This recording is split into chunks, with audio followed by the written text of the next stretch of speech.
एक बार की बात है। एक छोटे से जंगल में छोटू हाथी रहता था। छोटू बहुत ही शरारती था, लेकिन उसकी एक प्रॉब्लम थी। उसकी सूंड बहुत छोटी थी, इसलिए बाकी हाथी उससे चढ़ाते थे। एक दिन छोटू उदास होकर जंगल के एक पुराने पेड़ के नीचे बैठा था। तभी उससे जमीन में एक चमकती हुई चीज दिखी।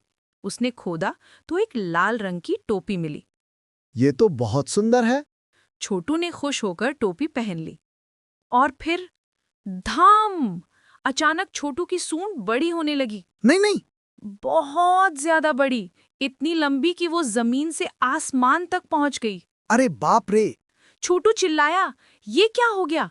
उसने जल्दी से टोपी उतार दी और सूंड फिर से नॉर्मल हो गई।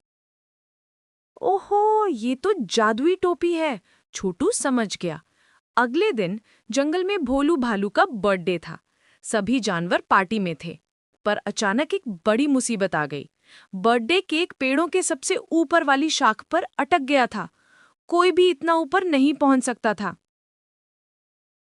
सभी परेशान थे। तब छोटू आगे आया। मैं लाता हूँ। उसने कहा। सब ने हंसा। तेरी तो सूंड ही बहुत छोटी है। छोटू ने चुपके से अपनी जादुई टोपी पहनी। धाम! उसकी सूंड आसमान तक पहुंच गई। उसने आराम से केक पकड़ लिया और नीचे ले आया। सभी जानवरों के मुंह खुले के खुले रह गए। छोटू, तू तो हीरो है। सभी चीखे। उस दिन के बाद छोटू ने सीखा कि जादुई टोपी से ज्यादा जरूरी है हिम्मत और सच्चाई। वो अपनी छोटी सूंड से भी खुश रहने लगा और सिर्फ जरूरत पड़ने पर ही जादुई टोपी यूज करता था, दूसरों की मदद करने के लिए। कुछ हफ्ते बाद जंगल में एक अजीब सी खबर फैली। पास के गांव से एक लालची शिकारी आया था। वो जंगल के जानवरों को पकड़ना चाहता था। सभी जानवर डर गए।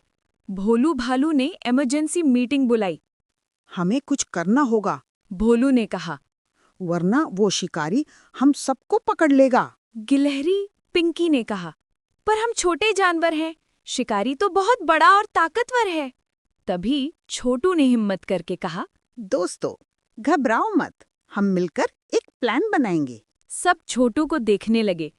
छोटू अब वो डरपोक हाथी नहीं रहा था। उसने अपनी जादुई टोपी निकाली। देखो, छोटू ने समझाया।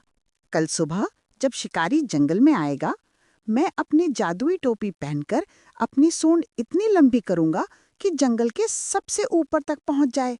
फिर मैं एक बहुत बड़ा डरावना साया बनाऊंगा। हाँ, मंकी चिंटू बोला। हाँ, और हम सब मिलकर जंगल के ड्रम्स बजाएंगे, डुम डुम डुम। शिकारी डर जाएगा। तोता मिट्ठू ने कहा। मैं उसकी नकल कर चीखूंगी, भागो यहाँ से, ये जादुई जंगल है। सब ने प्लान तैयार किया। अगले दिन सुबह जैसे ही लालची शिकारी अपनी बंदूक लेकर जंगल में घुसा, ढुम ढुम ढुम ड्रम्स बजने लगे। छोटू ने अपनी जादुई टोपी पहनी। उसकी सूंड इतनी लंबी हो गई कि सूरज के पीछे तक चली गई। एक विराट साया पूरे जंगल पर छा गया। भागो यहाँ से, ये जादुई जंगल है, मिट्ठू ने डरावनी आवाज में चिल्लाया। शिकारी ने ऊपर देखा। उसने देखा एक बहुत बड़ा, बहुत डरावना साया, ड्रम्स की आवाज, अजीब चीखें। माँ, माँ भूत! शिकारी डर के मारे अपनी बंदूक फेंककर भाग गया। वो दोबारा कभी वापस नहीं आया। सभी जानवरों ने खुशी से नाचे। छोटू, तू तो सच्चा दोस्त है, सभी ने एक आवाज में कहा। छोटू मुस्कुराया। उसने सीखा था कि असली ताकत दोस्ती और साथ मिलकर काम करने में है। उस दिन से छोटू हाथी जंगल का सबसे ब्रेव और प्यारा जानवर बन गया और